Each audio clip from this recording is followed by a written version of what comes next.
ते झाड.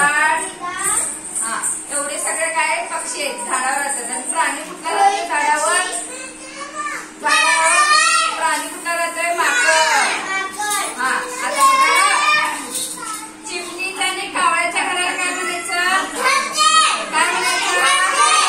घरटं. आणि पोपटाच्या घराला काय म्हणायचं? ढोल. ढोली म्हणायचं. काय म्हणायचं?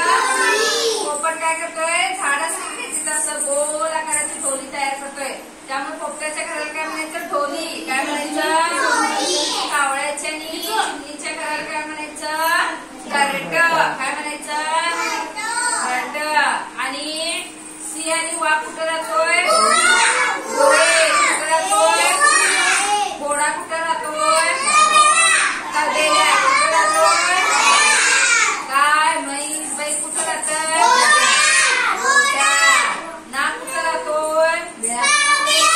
वारुळात. नाक कुठं राहतोय?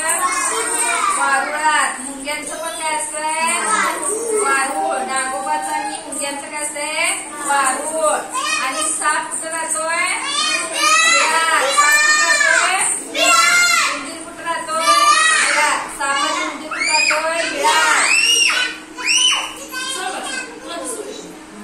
बघा, उंदीच्या आणि नागोबाच्या घराला काय म्हणायचं? वारुळ. आणि सापाच्या घराला काय म्हणायचं? बीळ.